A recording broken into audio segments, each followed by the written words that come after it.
क्या आप चाहेंगे कि आपका मेंटल हेल्थ इस लेवल तक पहुंच जाए कि आपके फिजिकल हेल्थ को इफेक्ट करने लगे? जी हाँ, ऐसा बिल्कुल हो सकता है। और ये बहुत सीरियस हो सकता है, सीरियस हार्ट अटैक तक। और नॉन सीरियस का मतलब आपका इंडाइजेशन प्रॉब्लम, आपका हेडेक तो बहुत ही कॉमन प्रॉब्लम है स्ट्रेस की वजह से। तो क्या आप चाहेंगे ऐसा? अभी रिसेंटली मेरे पास एक कॉल आया एक फ्रेंड का, जिसने बताया कि उसकी आंखों में प्रॉब्लम हो गया है, जिसका कोई फिजिकल रीजन नहीं दिखाई दे रहा। That person lives a very healthy life. जैसे कि आजकल सारे लोग बहुत ही कॉन्शियस रहते हैं हेल्थ के लिए और बड़ी अच्छी जिंदगी जीना पसंद करते हैं, राइट? मतलब बहुत सारे लोग ऐसे भी हैं। तो उन लोगों में से वो व्यक्ति भी वैसा ही है। लेकिन उसकी आंखों में इतनी परेशानी है कि they had to go to the hospital. और डॉक्टर सेड कि everything is right with your eyes. तो फिर प्रॉब्लम कहाँ था? I asked, then what do you think is the problem? That person said कि actually I am always anxious, I am always anxious. यानी anxiety issue, severe anxiety issue. आपको शायद विश्वास ना हो कि एंजाइटी जो है, एक बटरफ्लाई जो स्टमक पे बोलते हैं, उसके ये से लेकर इस लेवल तक भी जा सकती है जहां पे आंखों में बिल्कुल ब्लड आ जाए।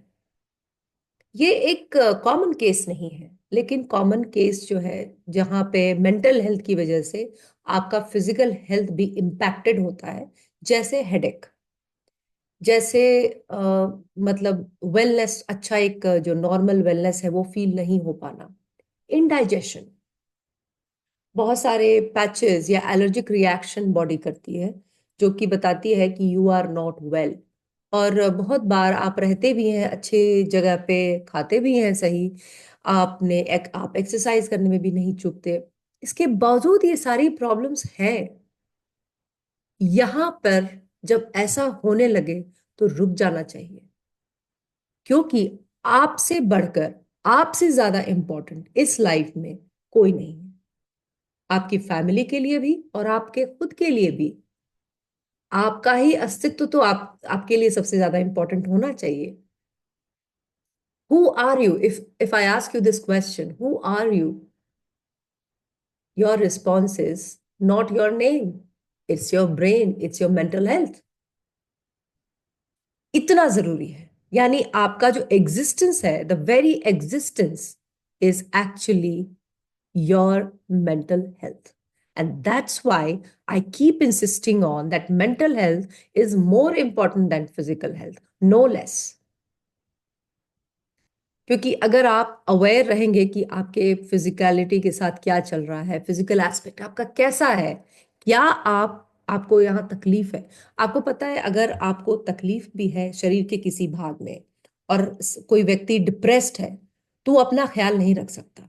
ये एक सिम्टम है, क्योंकि वो दुनिया से अपने आप को विड्रॉ कर लेता है। तो जो दुनिया से अपने आप को विड्रॉ कर लेगा, उसके अंदर इतनी हिम्मत ही नहीं है कि वो अपनी देखभाल कर सके। तो आपको अपने मेंटल हेल्थ का ख्याल करना ही चाहिए। और देखिए, काउंसलिंग बहुत इजी है, क्योंकि आप एक दूसरे व्यक्ति के साथ आप शेयर कर पाते हैं। और वो जो दूसरा व्यक्ति जो है वो काउंसलर है, that person is trained to do so. वो एक सेफ स्पेस होता है। I want to share this कि वो एक सेफ स्पेस है जहां पर आपकी कोई भी बात जो है वो बाहर नहीं जाने वाली। ये बहुत सारे लोग ना फ्रेंड्स के साथ शेयर करते हैं कि मैंने फ्रेंड्स के साथ बोला, मुझे हल्का लगा, मुझे अच्छा लगा। लेकिन आप इस चीज को जरा ध्यान से सोचें। अगर आपने अपने फ्रेंड्स के साथ साथ शेयर कर दिया और आपको बड़ा हल्का महसूस हुआ, आपका फ्रेंड जो है वो भी एक रेगुलर नॉर्मल इंसान है। उसकी खुद की जिंदगी में बहुत सारी प्रॉब्लम्स होंगी, राइट, जिनसे वो जूझ रहा होगा ऑलरेडी। उसने शेयर नहीं किया शायद, या किया, लेकिन जब उसने शेयर नहीं किया, उसकी ये जिम्मेदारी नहीं है कि वो आपके प्रॉब्लम्स को सॉल्व करे। इस बात को समझने की बहुत जरूरत है। ये इस बात के लिए ना हमारे सोसाइटी में, हमारे इंडियन सोसाइटी में ओपननेस नहीं है। हम लोग बहुत सारा पैसा खर्च कर सकते हैं ऐसी चीजों में जहां पर शो ऑफ करना है दुनिया को, सोसाइटी को, कि मेरे पास तो ये भी है। लेकिन आप यहाँ पर कैसा महसूस कर रहे हैं वो ज्यादा जरूरी है। क्योंकि अगर आप यहाँ अच्छा महसूस कर रहे हैं, यानी आपका मेंटल हेल्थ जो है वो ऑप्टिमल लेवल पर है, then you don't really need to show off. You become a secure person. You don't need to show off. Can you believe that? कि जरूरी नहीं है कि आप लाखों का लहंगा पहने या लाखों का कुछ सूट पहने तो ही आप खूबसूरत हैं, तो ही आप मतलब कहीं पर जाने लायक है, वगैरह वगैरह। ये बिल्कुल गलत है। अगर आप सेल्फ सिक्योर्ड पर्सन है, you can do anything you want and you will be comfortable. आपको नहीं लगता कि मेंटल हेल्थ पे इन्वेस्टमेंट जो है वो वाइजर है बजाय फिजिकल पोजेशन के? This is what exactly my point is. Then I asked that friend कि why don't you take counselling, you must. That person said, you are right that I should take counseling, but I feel that everyone will know me, my secret. ये भी बहुत common है, I understand. कि आपको ये लगता होगा कि मेरे बारे में जो एक बना रखा है, एक फसाद, यानी एक जो एक भ्रम फैला रखा है अपने बारे में कि मैं ऐसा हूं या मैं ऐसी हूं, मैं इतनी बैलेंस्ड हूं, मैं इतनी सेल्फ सिक्योर्ड हूं, जो कि आप है नहीं असल में। तो वो उसका भेद खुल जाएगा, उसका सीक्रेट ओपन हो जाएगा। तो ये भी गलत है, क्योंकि ये एक सेफ स्पेस है। जैसा मैंने बोला कि when you go for a counselling, वो आपकी सारी बातें सेल्फ स्पेस में आती हैं, जहां पे सेफ स्पेस में आती हैं, जहां पर से बात जो है वहीं की वहीं रिजॉल्व हो जाती है। दब नहीं जाते कहीं। दबाना नहीं है इमोशंस को। इमोशंस जो नेगेटिव इमोशंस होते हैं ना, अगर मैं उसका कंपैरिजन करूं कि आपने छिलका छीला है अपने किसी वेजिटेबल कट करने के बाद, या फ्रूट्स खाए हैं, तो उसका जो पील है ना, that is equivalent to negative emotions. अगर आप उसको सही तरह से डिस्पोज नहीं करते तो क्या होगा बताइए? वो रॉट होंगे, राइट? होंगे, सड़ेंगे, उनने उनसे बदबू आएगी, और तब आपका जीना और मुश्किल हो जाएगा। एग्जैक्टली यही होता है नेगेटिव इमोशंस के साथ। अगर हम अपने अंदर, बहुत सारे लोगों ने ऐसा कहा, मैंने उसे दबा दिया है। I said please don't do that. Don't ever bury those negative emotions. Negative emotions को लाना है और उसको रिजॉल्व करना है, उसको देखना है। जैसे कि अगर अगर उसी छिलके से हम अगर कंपोस्ट बना लें, तो वो प्लांट्स में जाके वापस से रिसाइकल हो जाता है, न्यूट्रिएंट्स देता है। मतलब वही जो छिलके हैं जो आपका जीना मुश्किल कर रहे थे बदबू से, अब वो प्लांट्स के लिए न्यूट्रिएंट्स दे रहे हैं। तो इसको बोलते हैं resolution.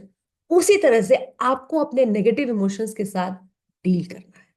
And that is what counselling is all about. जहां पे आपके साथ आपका हैंड होल्डिंग करके जो काउंसलर है आपके थॉट प्रोसेस को सही डायरेक्शन में ले जाता है, तो आप जो है ना अपनी बातों को एक नए तरीके से समझ पाते हैं कि ओ अच्छा, कई बार लाइफ में चीजें बुरी नहीं होती, वो लगती लेकिन जरूर है। I will not deny that कि लगती है कि मेरे साथ ये गलत हुआ, मेरे साथ ये बहुत अनजस्टिफाइड हुआ, लेकिन हम लोग सिर्फ सुपरफिशियल देखते हैं और हम उसको जज कर लेते हैं अपने लिए, अपने फेवर में, कि नहीं मैं तो ऐसा ही हूं ना, मैं तो, ये तो मैं सोच रही हूँ ना, मैं तो समझदार हूँ। हाँ बिल्कुल समझदार है। लेकिन जब आती है बात अपने तकलीफों के बारे में, अपने स्पेशली नेगेटिव इमोशंस के बारे में, हम कहीं ना कहीं थोड़े से बाइज्ड हो जाते हैं इन आर फेवर। आप गौर करिए अपने नेगेटिव इमोशंस के साथ। आप स्पेशली जब क्लैश होता है किसी व्यक्ति के साथ, किसी दूसरे व्यक्ति के साथ, किसी दूसरे सेटअप के साथ, हम लोग हमेशा अपने फेवर में सोचने की कोशिश करते हैं, जो कि ये नेचुरल है और ऐसे ही हम बने भी हैं, ताकि हम अपने आप को प्रोटेक्ट कर सके। ये बिल्कुल सही है, this is absolutely in accordance with evolution. But at the same time, क्या आप समझते हैं कि आपने जब अपनी तरफ से सोचा, तो आपने शायद दूसरी पार्टी को मौका ही नहीं दिया कि उनकी बात भी समझी जाए। और यही वो इंटरवेंशन चाहिए एक काउंसलर का या लाइफ कोच का भी। अगर मेंटल हेल्थ इशू नहीं है लेकिन परेशानियां हैं लाइफ में, तो लाइफ कोच का, जहां पे आप इस बात को रिजॉल्व कर सके अच्छे तरह से। मतलब piece by piece, word by word, आपकी फीलिंग्स को समझते हुए, आपकी फीलिंग्स को प्रायोरिटाइज करते हुए, लेकिन मसला क्या है, और एक न्यूट्रल पर्सपेक्टिव सोच के देखिए ये बात कि कैसी लग रही है। आपको लगा होगा कि मेरी बात बिल्कुल सही है। जरूरत है वो स्टेप लेने की, टेक दैट फर्स्ट स्टेप, जिस सिर्फ एक स्टेप की, जहां पर आप अपने आप को नेगेटिव इमोशंस की सड़ांध में ना डुबाए, ना डुबोएं। आप ऐसा ना करें, क्योंकि you deserve positivity in your life. You deserve to keep walking. You deserve to have a wonderful life, each and every one of us. जिसका पैसे से कोई मतलब नहीं, जिसका स्टेटस से कोई मतलब नहीं, जिसका मतलब है अपने मन की खुशी से। How does that sound? How does that sound कि आप उठे तो आपके पास आपकी खुशियां हैं, नेगेटिविटी के साथ आप नहीं उठ रहे हैं, आपको चीजें पॉजिटिव नजर आ रही हैं, और एक तरफ आप अपने नेगेटिव इमोशंस के साथ पॉजिटिविटी को अप्रोच कर रहे हैं, यू आर ऑलरेडी बर्डनड। आपके पास नेगेटिव इमोशंस का बर्डन है। और अगर ये बर्डन है, टेल मी कि आप पॉजिटिविटी की तरफ कैसे बढ़ रहे हैं, कितने स्ट्रॉन्ग मजबूत कदमों से बढ़ रहे हैं? नहीं बढ़ रहे हैं। तो इसीलिए बहुत जरूरी है कि आपके लाइफ के इश्यूज को रिजॉल्व किया जाए। Resolve them, don't sweep it under the rug, जैसे बोलते हैं कि बस ऊपर से ढक दिया। वो नहीं करना है। अपने इमोशंस के साथ वो नहीं कीजिए। उनको बदबू उनसे नहीं आने दीजिए। उनकी बदबू से अपने पर्सनालिटी, खूबसूरत जो पर्सनालिटी आपकी भगवान ने दी है, उसको खराब मत कीजिए। Instead, work on those emotions, resolve those emotions. And a counselor or a life coach, counselor when you have some mental health issues like anxiety, depression, stress, और लाइफ को जहां पे आप फील करते हैं कि नहीं मैं स्ट्रेसफुल नहीं हूं, मैं एंजाइटी नहीं है, स्ट्रेस तो चलेगा, life coach will be able to handle it. The moment आपके इश्यूज रिजॉल्व होते हैं, स्ट्रेस रिलीव हो जाता है। लेकिन एंजाइटी और डिप्रेशन जो है वो मेंटल हेल्थ इश्यूज है। तो अगर अगर आप इसको रिजॉल्व कर लेंगे, जस्ट इमेजिन कि आपके जो कदम है अपने एक पॉजिटिव जो ड्रीम लाइफ है उसकी दिशा में आपके बढ़ते कदम, you will feel lighter, you will feel wonderful, and you will be happy in true sense. You'll be happy in true sense. I cannot describe how to, more, कि खुशी जब आती है जो जिसमें आपके पास नेगेटिविटी नहीं है, वो कितनी अच्छी होती है, बड़ी प्योर होती है। जैसे आप, अगर आप आम खाने के शौकीन हैं तो एक बहुत अच्छा आम, या अगर आप चॉकलेट खाते हैं तो चॉकलेट, या फिर कोई भी जगह अगर आप टूरिस्ट हैं तो एक शायद हिमालय पर के पीक पर, या स्विट्जरलैंड, जो आपका ड्रीम है, यानी वो ड्रीम, यानी वो जो मोमेंट होगा ना फीलिंग का, वो फीलिंग आप हमेशा जी पा रहे हैं। How does that sound? So, if you have such any kind of problem, don't cover it. Don't cover it. Come up with it. Resolve the issue. And then move on with confidence and happiness and with fully motivation. Full motivation. Yeah. So, I just wanted to share this. This is how I approach my life. I always resolve my issues. I always convey what I have to the right person. And trust me, जब से मैंने ऐसा शुरू किया, my life is definitely better. And ऐसे लगता है जैसे कि ना मेरे पास एक सीक्रेट है। खुशी का। और जब से मैंने इसको रियलाइज किया है, I am very happy, blessed, blessed. Thank you for watching. I'll catch you in the next video.